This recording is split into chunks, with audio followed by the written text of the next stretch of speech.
Oke, kali ini gue bakal bahas soal Rao, dari akar sampai daunnya. Rao merupakan anak yang dibuang dari panti asuhan saat baru lahir, dan dia dalam keadaan tali pusarnya masih menyangkut. Dia dibuang dekat pintu panti asuhan, dan dia dilapisi oleh handuk dan dibungkus pakai kresek. Kejam anjir waktunya. Lalu dia besar dalam panti asuhan itu, dan saat masih SD temannya ada yang berkelahi. Lalu Rao menghentikannya, dan secara refleks mendorong temannya. Tapi temannya itu sampai jatuh, padahal Rao gak mendorongnya sekuat tenaga. Dari situ dia sadar kalau dia dianugerahi bakat kekuatan yang mungkin di atas rata-rata orang seusianya. Dan dari tragedi itu juga Rao mulai kenal dengan dunia pertarungan. Ini sorry buat suara gue lebay cuy, soalnya gue lagi kurang sehat. Lanjut, Rao selalu datang untuk melindungi teman-temannya. Bahkan dia juga melindungi adik-adiknya. Di sana dia anak tertua dan yang paling kuat di antara saudara-saudaranya. Makanya dia dijuluki dengan Rao. Nama asli beliau adalah Misaki Mario. Rao adalah sebuah karakter yang udah pernah gue bahas. Jadi kalau belum nonton, ya tontonlah. Pokoknya Mario ini sangat mirip dengan karakter fiksi yang namanya Rao, selalu ngelindungin adik-adiknya. Waktu SMP dia berteman baik dengan Rahmat, dan Rahmat punya adik kelas yang namanya Kamui. Waktu SMP ada Magoroku yang nantang Rao, dan Magoroku kalah dalam duel itu. Magoroku juga ternyata punya adik kelas, yaitu Kansuke. Dari situlah awal pertemuan faksi Rao, yang udah kayak keluarga. Wait, dia siapa anjir? Ternyata dari 3 legenda Rao, ada beberapa yang dibesar-besarkan. Contohnya tragedi Snack Ruby, alias tragedi Libar. Ternyata dia menghajar ayahnya sendiri karena telah memukul adiknya. Dan dia serang balik dalam bar. Orang-orang di sana juga ikut kena hajar. Ayah tiri Mario udah langganan di bar itu. Dan Mario minta jangan pernah nunjukin wajahnya lagi depan dia. Otomatis pemilik bar ketakutan dan akhirnya tutup.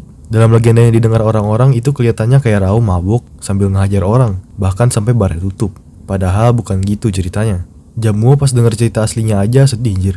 Suka salahin dapat info langsung dari sahabat sumbernya, yaitu maksudnya Rahmat, teman ceritanya Rao. Ternyata benar kalau legenda itu ada yang dibesar-besarkan. Lalu saat blokir jalanan karena tawuran sendirian dan menyerang SMA Kurosaki sendirian, itu memang benar adanya. Sebenarnya Mario pakai kimono Suzuran juga ada maksud tersembunyi yang sedikit gue tangkap. Biasanya kan pemain WWE itu suka pakai pakaian yang sejenis kimono gitu. Nah mungkin itu dimaksudkan kalau Rao ini adalah seorang champion dalam Suzuran.